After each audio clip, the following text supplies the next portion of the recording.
Welcome to the Deep Dive.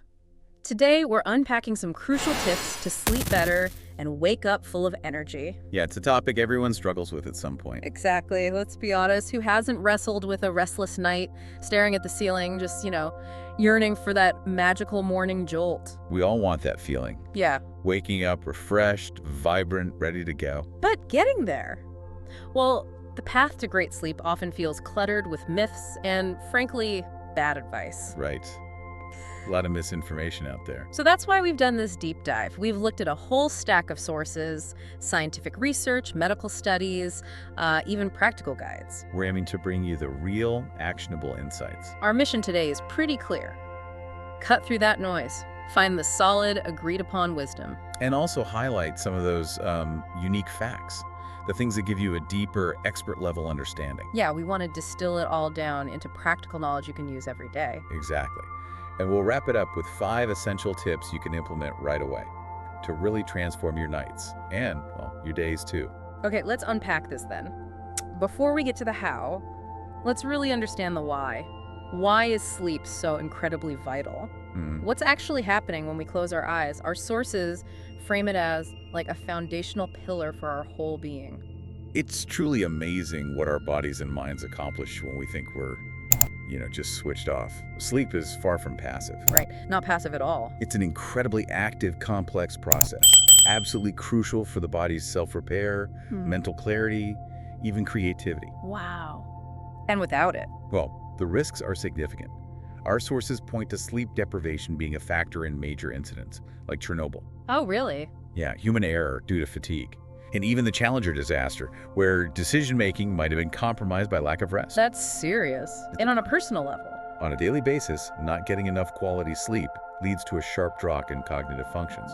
Things like concentration, memory, reasoning. Even emotional regulation. Especially emotional regulation. Yeah, so it's definitely not just being unconscious. You said it's complex. A journey, really. Our sources describe this intricate path our body takes each night. Can you walk us through those stages, the cycles? Absolutely. It's not a straight line to deep rest, more like a dance. Okay. So each night, we typically go through 4 to 5 sleep cycles.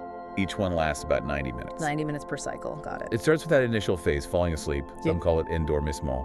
Takes maybe 5 to 10 minutes. Muscles relax. Heart rate slows down. Exactly. Brain activity winds down. Then you hit light sleep, eyes closed, breathing slows more. Still easily woken, though. Okay. From there, you transition into deep sleep, or sommeil profound. This is where the heavy lifting happens. Physical regeneration. Growth hormone, cell repair. Precisely. And this deep sleep is really concentrated in the first, say, 3 hours of the night. Super important. And the last stage. That's REM sleep. Sommeil paradoxal. Rapid eye movement under closed lids. This is where dreams happen, right? Mostly, yes. And your brain activity actually surges. It looks almost like you're awake on scans. Interesting. Why is UREM so important? It's essential for mental balance, processing emotions, consolidating memories, and like I said, even creativity. All these stages work together. Wow. Okay, here's where it gets really interesting for me. Beyond these cycles, it feels like there's a master conductor telling our body when to be alert, when to wind down. Can you explain these rhythms? Circadian and ultradian? Yes. Huh. If we connect this to the bigger picture, our whole sleep-wake pattern is governed by these powerful biological clocks. The circadian is the main one, right? The 24-hour one. That's the most well-known, yeah. Roughly 24 hours. And it's heavily influenced by light and darkness. How does that work? Well, light basically tells your brain to turn melatonin production down in the morning, cortisol up, wake up. And darkness does the opposite. Right. Signals it's time to wind down. But then there are the shorter ultradian rhythms, often overlooked. Ultradian, what are those? They happen multiple times within the 24 hours, cycles of about, say, 90 to 120 minutes. And they affect us during the day. Absolutely. They shape our energy levels, our alertness, focus, all day long. Like that mid-afternoon slump. Exactly. That dip, often between 3 and 5 p.m., that's an ultradian rhythm telling you your body needs a little break. So understanding these means we can work with our body, not fight it. Precisely. Plan demanding tasks for peak times, build in short breaks, optimize your energy. Okay, so knowing all this, what does it mean for the sleep problems so many of us face? Let's talk about the enemies. The sleep saboteurs. Yeah, our sources point to some really clear culprits in modern life. Things that are actively messing with our rest. And often we don't even realize the full extent of the damage. This raises a key question. What habits, what environmental factors are just universally bad for sleep? Screens seem to be high on the list. Oh, absolutely. Many sources agree that pervasive virtual world screens, social media, constant connectivity keeps our minds hyper-aroused. And the blue light. That blue light is a major problem. It significantly suppresses melatonin, the sleep hormone. One study we looked at showed even dim room light before bed cut melatonin by up to 50%. That's huge. Yeah. Similar to bright screen light. 50%. Wow. So it's not just feeling awake, it's a biological disruption. It's disrupting the fundamental signal for sleep. Yes. I've also heard stress is a big one, but our sources describe it as more than just worry, like a vicious cycle. Indeed. Stress is identified as the principal cause of insomnia. The main cause. Yeah. When you're chronically stressed, your body is constantly pumping out adrenaline, cortisol, the fight or flight chemicals. So your nervous system is always revved up. Exactly. High heart rate, busy brain. Completely the opposite of what you need for sleep, And that makes you worry about not sleeping. which creates more stress, more sleeplessness. It's a loop. There's even a term, agrypniophobia, the fear of not sleeping. A fear that actually causes the thing you fear. That's tough. It's a powerful psychological trap. Okay, beyond our mental state, what about what we put in our bodies? Food, drink. A huge role. Huh. Often underestimated. So big late meals are bad. Definitely. Heavy, sugary, fatty, highly processed meals close to bedtime. Major disruptors. Your digestion is working overtime. Leads to restless sleep, maybe nightmares even. It can, yes. And then there's caffeine. That morning coffee, Lingers longer than we think. much longer. Yeah. A 10 a.m. coffee can still have 25% of its caffeine in your system at 10 p.m. 12 hours later, wow. Yeah, caffeine's half-life averages 5 hours, so it takes 10 hours for just 75% to clear. It really messes with deep sleep. And alcohol, it makes you feel sleepy initially. It does, but it's deceptive. It fragments sleep later on. Sabotages REM and deep sleep. You wake up feeling less rested. Not restorative sleep then. What about smoking? Tobacco. Nicotine is a potent stimulant. It definitely interferes with normal sleep cycles. Insomnia is common among smokers. So our daily choices are absolutely key. What about the bedroom itself? Our physical space? The environment is paramount. Light and noise. Even subtle things. Like a little LED light on a charger. Exactly. Or distant traffic noise. It signals potential danger to our primitive brain, disrupting sleep. And temperature. Sources consistently point to an ideal around 19 degrees Celsius, that's 66 Fahrenheit. It helps your body cool down naturally, which aids sleep. What about the bed? Crucial. Good mattress, supportive pillow for alignment, prevents aches that wake you up. And clutter. I saw something about that. Yeah, it's interesting. Some sources, drawing on things like Feng Shui, suggest too much clutter disrupts energy flow, creates a restless feeling. Even things like duct mites. Oh, yes. Allergies can definitely disrupt sleep through congestion and irritation. Okay. And for people with more persistent issues, maybe not just lifestyle stuff. Right. There can be more complex challenges, often medical or age-related. Like restless leg syndrome. Yes, RLS. That irresistible urge to move your legs, common cause of insomnia, especially in older people, can be linked to deficiencies like folic acid, And sleep apnea. a serious one. Breathing stops and starts repeatedly, often due to airway blockage. More common in overweight, older men. And that carries real health risks. Big risks, heart attack, stroke, due to the repeated awakenings and oxygen drops. Hormones too, I imagine. Menopause, pregnancy. Profoundly affects sleep, yes. Increased awakenings, night sweats, sometimes excessive sleepiness. And sleeping pills. Tempting, but Sources caution against long-term use. They often induce unconsciousness, but not truly restorative sleep. they mess with the sleep stages. They disrupt the natural architecture. Plus, you can build tolerance, get rebound insomnia when you stop. They mask the issue, don't fix it. Okay, let's pivot then. Enough problems. Let's talk solutions. This deep dive is all about actionable steps. Right, the practical guide. What are some of the most effective mind and body practices to actually invite better sleep? Breathing and relaxation techniques are foundational. Calming the nervous system. Like deep belly breathing. Diaphragmatic breathing, exactly. It can calm those passions, shift negative states by engaging the vagus nerve. Is there a specific technique? A common one is the 4-7-8 method. Inhale for 4, hold for 7, exhale slowly for 8. Repeat a few times. Very calming. Okay, 4, 7, 8. I'll try that. And you mentioned mini moves. Yes, this is a unique approach. Gentle, synchronized micro movements of the body. alternating with quiet rest. Like what kind of movements? Really subtle things. Moving your tongue slightly, your jaw, even just your eyes. Done effortlessly with your natural breath, How does that help? they're cumulative. They reduce deep muscle tension, promote inner peace by sort of recalibrating your senses to a slower, more subtle level, teaching your body to let go. So it's about making the whole day more conducive to sleep, not just the last hour. Exactly. Preparing the body and the mind. What about training the mind? Visualizations work well. Imagine a calm lake, a peaceful forest. Clears the monkey mind of stress. Positive affirmations too. Yeah, things like the next scene will be a dream or I am safe and calm can gently reprogram negative thought loops. But the key is not forcing it. Absolutely crucial. Don't force sleep. If you're awake after, say, 25, 30 minutes, get out of bed. And do something relaxing? Yes, something quiet, non-stimulating. Read a physical book. Listen to calm music. Only go back to bed when you feel genuinely drowsy. Avoid building that frustration in bed. Makes sense. What about the environment again? Making the bedroom a true sanctuary? It's vital. First, make it dark. Pitch black if possible. Blackout curtains, eye mask. Whatever it takes, cover every little light source.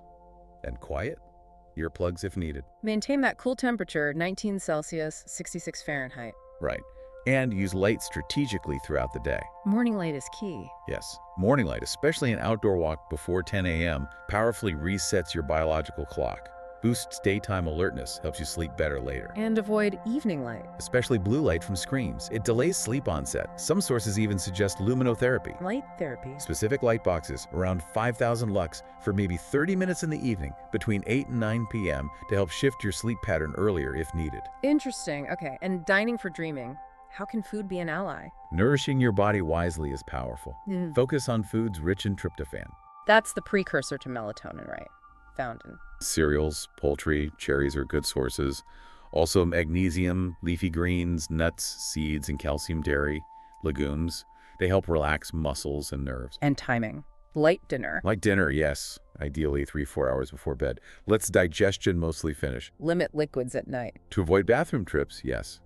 But stay hydrated during the day, of course. Any specific sleep-inducing foods mentioned? Some sources note things like lettuce, especially as a warm tea or salad, fennel, ginger, warm milk with honey, gentle aids. And definitely avoid the heavy, sugary, processed stuff late at night. Definitely. I'm sensing a really strong thing here. Consistency. Routine. Discipline, almost. Precision. Regularity is critical. Moderate exercise during the day, walking, cycling, swimming creates healthy fatigue. But not too close to bedtime. Right, avoid intense workouts within maybe 2-3 hours of bed. It raises body temperature. Except sex? Sex is often noted as an exception, yes. It tends to release relaxing hormones, often predisposing you to sleep. And the sleep schedule itself, same time every day. Crucial. Consistent sleep-wake time, even on weekends. It synchronizes those internal clocks, the circadian and ultradian rhythms. That's the tough one for many people. It is, but it pays off hugely. Keeping a sleep diary can also help. To understand your own patterns. Exactly. Are you an early bird, night owl? What affects your sleep most? That self-awareness lets you tailor your routine. It's key for lasting change. Okay, this deep dive has covered so much. Fundamentals, practical steps. But what about those less common insights? The things that really mark an expert understanding. The expert's edge, yeah. What did the sources reveal there? What's fascinating is a deeper understanding of sleep beyond just rest, like the mystery of dreams. They're not just random noise. Sources suggest they're not random at all. They're vital regulation mechanisms, almost like a meal for the brain. A meal? How so? Processing extra info from the day, making sense of experiences, consolidating memory, even boosting creativity. Sometimes solutions to waking problems emerge in dreams. Wow. And lucid dreaming. Yeah, that intriguing state where you become aware you're dreaming while you're dreaming. It's linked to high brainwave frequencies, gamma waves, usually seen during peak concentration when awake. So, potential for conscious interaction with our subconscious. It suggests that, yeah, a level of engagement we rarely tap into. That is a powerful idea. Our inner world is busy. What about the human element? Relationships, how do they fit in? That's an important question. How does intimacy affect sleep? One source really highlighted this. Sleeping with a partner. Yes. Experiencing tenderness, sensuality, that closeness can significantly soothe anxiety and improve sleep for some. turning the bed into an ocean of well-being. Like physical touch helps. Even simple caresses can act like acupressure, promoting relaxation. But there's always a but. There needs to be open communication. Differing needs snoring, temperature, and it also stressed maintaining personal intimacy. Meaning individual space. Exactly. Having your own pursuits, space outside the relationship keeps things fresh, prevents routine dulling desire, which indirectly impacts that closeness that aids sleep. It's a conscious balance. A very delicate balance, it sounds like. And finally, after exploring all this, what's the core psychological shift needed for truly transformative sleep? What's the fundamental mindset? Yeah. Ultimately, our sources reveal sleep is fundamentally about abandonment. Abandonment, like giving up.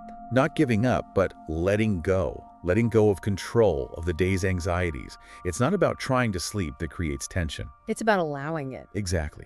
Allowing your body and mind to transition naturally into that state of deep rest. Shifting from fighting sleeplessness to embracing a natural surrender. Trusting your body knows what to do. Developing that inner confidence that you can sleep rather than fearing you won't. It's a release. So what does this all mean for you, our listener? We've covered a huge amount today. Sleep cycles, rhythms, saboteurs, allies, even dreams and relationships. It's clear that getting truly restorative sleep isn't about one magic trick. No, it's a whole symphony. Conscious choices, understanding your own body and mind. If we connect it all, achieving great sleep is truly holistic. Mind, body, environment, all integrated. It's about making choices all day long that respect your natural rhythms, foster inner peace. Which then carries you gracefully into the night. It's a real investment in your overall well-being. Okay, to wrap up our deep dive, let's distill it down. Here are the 5 most important tips for sleeping better and waking up full of energy. Number 1. 1. Prioritize regularity. Consistent sleep-wake schedule, yes, even on weekends. Synchronize that internal clock. 2. Optimize your environment.